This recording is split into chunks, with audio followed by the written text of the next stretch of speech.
comment réaliser des images comme celle-ci ultra réalistes avec l'IA gratuitement, et je précise à l'infini. Donc reste jusqu'à la fin, je te montre tout le processus complet avec ImageFX. Vous devez taper tout simplement sur Google ImageFX. Un résultat de recherche ImageFX Labs Google. Donc vous cliquez dessus. Donc ici, peut-être si vous n'avez pas de compte, il vous suffit tout simplement de cliquer sur ces deux là pour accepter. Voilà, vous glissez jusqu'en bas pour continuer tout simplement. Et maintenant vous avez l'interface d'accueil qui se présente de cette manière. Ici on peut fermer, et maintenant à ce niveau là vous pouvez mettre vos différents prompts, c'est-à-dire l'instruction pour l'IA pour la génération. Maintenant les paramètres, ici vous pouvez gérer les différentes tailles.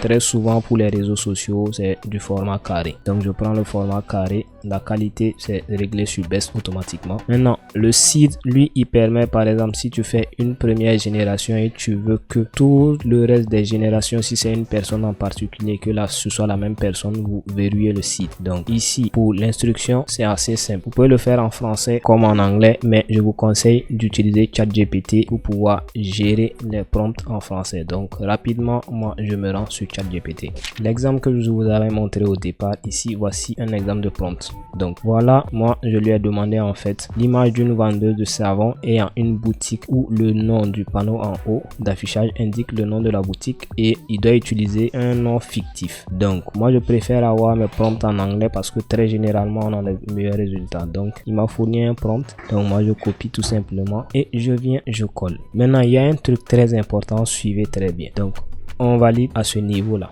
Pour que l'image soit vraiment réaliste, vous devez ajouter, vous faites point, vous ajoutez cet élément très important, take with DSLR camera. Donc ça indique en fait que vous voulez une image comme si elle avait été prise avec une caméra DSLR.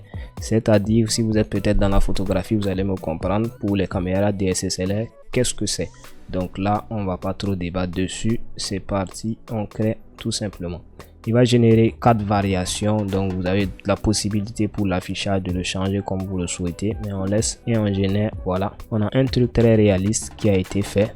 Voilà, il a respecté à la lettre tous mes trucs, donc ça a été pris, on dirait que c'est vraiment réel et c'est une caméra qu'il a prise tout simplement. Donc abonne-toi si tu veux des astuces comme celui-ci, et pour la prochaine étape, si tu veux apprendre quelque chose en particulier, tu peux me le dire en commentaire et je ferai la vidéo exclusivement pour toi.